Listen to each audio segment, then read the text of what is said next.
সবাইকে স্বাগতম। সমগ্র বরাক উপত্যকা সহ বিভিন্ন এলাকার গুরুত্বপূর্ণ খবরের মধ্যে আজ 23 অক্টোবর 5 কার্তিক বৃহস্পতিবার। আজকের প্রথম খবরটি হলো অসম রাজ্যে লাভ জিহাদ নিয়ে অসমের মুখ্যমন্ত্রী ডক্টর হিমন্ত বিশ্ব শর্মার বড় ঘোষণা। সঙ্গে বহু বিবাহ রোধ করার অতি শীঘ্রই কঠোর আইনীয় ব্যবস্থা করা হবে বলে তিনি জানিয়েছেন। লাভ জিহাদের চরম সীমা পার হচ্ছে অসম রাজ্যে। এই লাভ জিহাদের কারণে সামাজিক অনেক অসুবিধা হয়ে পড়েছে। সমাজের কুকাণ্ড এবং সমাজের পরিবেশ নষ্ট। অসমের মুখ্যমন্ত্রী ডক্টর হিমন্ত বিশ্ব শর্মা লাভ জিহাদ সহ বহু বিবাহের রোধ অতি শীঘ্রই লাভ জিহাদের বিষয়ে তিনি কঠোর আইন আনবেন বলে ঘোষণা করেছেন। তিনি জানিয়েছেন লাভ জিহাদের বিষয়টি সামাজিক মাধ্যমে অনেক সামাজিক পরিবেশ নষ্ট হওয়ার অগ্রগতি করে, সমাজে অশান্তিও সৃষ্টি করে, ঝগড়া ফসাদের মূল ভিত্তিও হয়ে ওঠে লাভ জিহাদ। তাই এ বিষয়ে তিনি কঠোর আইন আনবেন বলে জানিয়েছেন। এরই সঙ্গে তিনি আরও জানিয়েছেন বহু বিবাহ রোধে অতি শীঘ্রই কঠোর আইন ব্যবস্থা করবেন। বহু বিবাহের ফলে সামাজিক বাতাবরণ নষ্ট হয়ে যায় এবং অনেক মহিলাদেরও ঘর সংসার নষ্ট হয়। বহু বিবাহের ফলে ছেলে মেয়েদের ভবিষ্যৎ উজ্জ্বল হয় না। তাই অসমের মুখ্যমন্ত্রী ডক্টর হিমন্ত বিশ্ব শর্মা এর উপর দৃষ্টি আকর্ষণ করে বহু বিবাহ রোধে অতি শীঘ্রই কঠোর আইন আনার চেষ্টা চালাবেন। লাভ জিহাদ এবং বহু বিবাহ রোধে অতি শীঘ্রই কঠোর আইন আনবেন বলে তিনি জানিয়েছেন। এ দুটোটাই সমাজের বিরোধিতা কাজ বলে মত প্রকাশ। এর পরের খবরটি হলো এখন থেকে চেক ভাঙানোর পর টাকা আর দেরি নয়, অতি শীঘ্রই ব্যাংক অ্যাকাউন্টে চলে আসবে আপনার টাকা।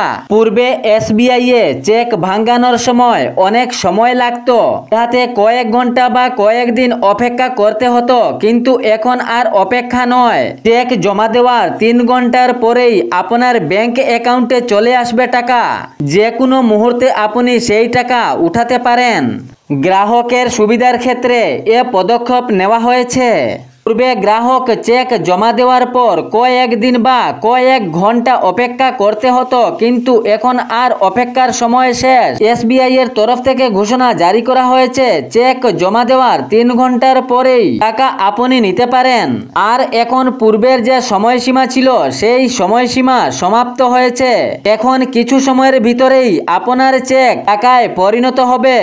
এর পরের খবরটি হলো অরুণোদয় প্রকল্পের অনুদানে যাহাদের নাম কর্তন করা হয়েছে বা যাহারা যোগ্য হিতাধিকারী, সেই ভুক্তভোগীদের নাম অন্তর্ভুক্ত করার আশা নিয়ে হাজার হাজার মহিলা অসম সরকারের উপর আশাবাদী রয়েছেন।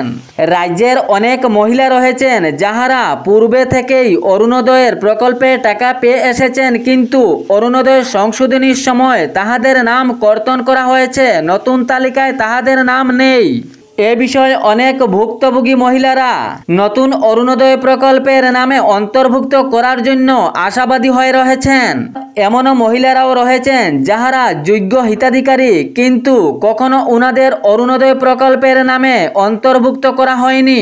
কয়েকবার উনারা নিজের নথিপত্র জমা দিয়েছেন, কিন্তু অরুণোদয় প্রকল্পের অনুদানে উনাদের নাম কখনো অন্তর্ভুক্ত হয়নি, এমনও দাবি জানিয়েছেন হাজার হাজার মহিলারাগণ। কিছু মহিলাদের নাম অরুণোদয় প্রকল্পের অন্তর্ভুক্ত ছিল, কিন্তু অরুণোদয় 3 সংশোধনীর সময় সেই যোগ্য হিতাধিকারীদের নাম কর্তন করা হয়েছে।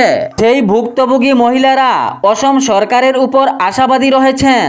নতুন করে অরুণোদয় প্রকল্পের তালিকায় নামে অন্তর্ভুক্ত করার জন্য হাজার হাজার মহিলারা আশাবাদী। পরবর্তী খবরটি হলো জিও ট্যাগিং এর সময়সীমা শেষ। সরকারিভাবে 22 তারিখ পর্যন্ত জিও ট্যাগিং এর সময়সীমা ছিল। গতকাল বুধবার রাত 12টা পর্যন্ত ছিল জিও ট্যাগিং এর সময়সীমা। সরকারিভাবে ঘোষণা করা মতে গতকাল রাত 12টা পর্যন্তই সময়সীমা ছিল।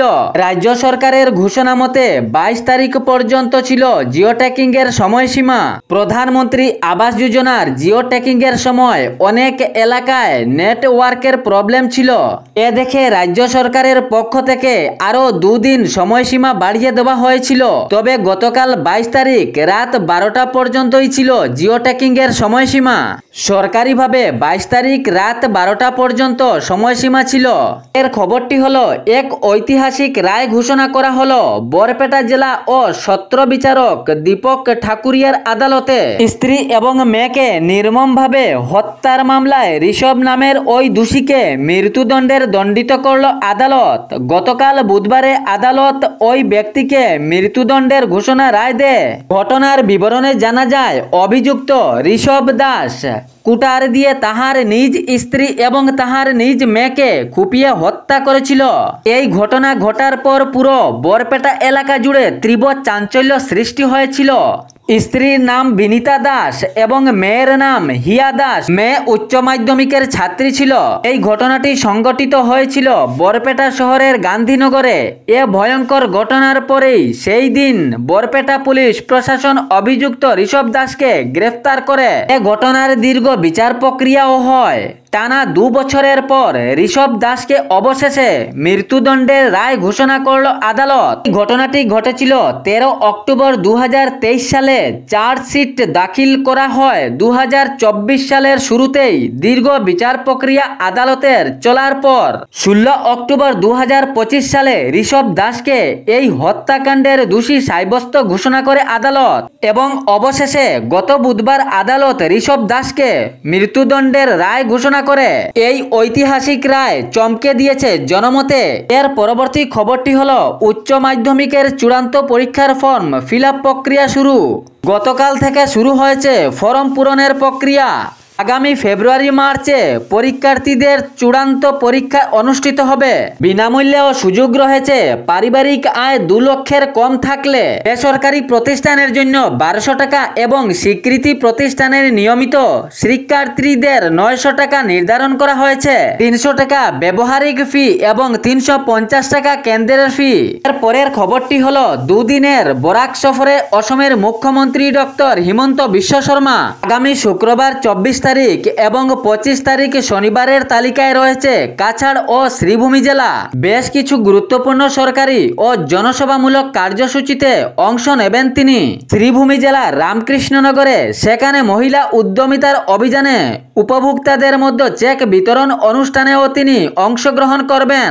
এই মহিলা উদ্যমিতা চেক বিতরণেও মুখ্যমন্ত্রী ডক্টর হিমন্ত বিশ্ব শর্মা থাকবেন। এই অনুষ্ঠানে রাজ্য সরকারের আত্মনির্ভরতা এবং উদ্যমিতার লাভ বৃদ্ধির প্রচেষ্টা আলোচনা করা হবে বলে জানা গিয়েছে। তারপর শিলচর পুলিশ প্যারেড ময়দানে MMUA এর অধীনে সভা অনুষ্ঠিত হবে। সেখানেও চেক বন্টনের কাজ চালাবেন মুখ্যমন্ত্রী ডক্টর হিমন্ত বিশ্ব শর্মা। এরপরে শিলচর মেডিকেল কলেজ হাসপাতালেও পর্যবেক্ষণ করবেন তিনি। তারপর শিলচর লোকসভা কেন্দ্রের বিজেপি বুথ সভাপতি এবং শক্তি কেন্দ্রের গ্র্যান্ড প্যালেন্স হলেও এক বৈঠকেও তিনি অংশগ্রহণ নেবেন। শনিবারে মুখ্যমন্ত্রী নবনির্মিত বিন্নাহান্দি মন্ডল জিপি কার্যালয়ে যাবেন। এরপর লক্ষ্মীপুর মন্ডল বিজেপি কার্যালয় উদ্বোধন করবেন তিনি। তারপর লাবক ফিল্ডে চেক বন্টন অনুষ্ঠানে অংশগ্রহণ করবেন তিনি। শিলচর থেকে ওই দিনেই গুয়াহাটির দিকে রওনা হবেন। এ ছিল সমগ্র বরাক উপত্যকা সহ বিভিন্ন এলাকার গুরুত্বপূর্ণ খবর।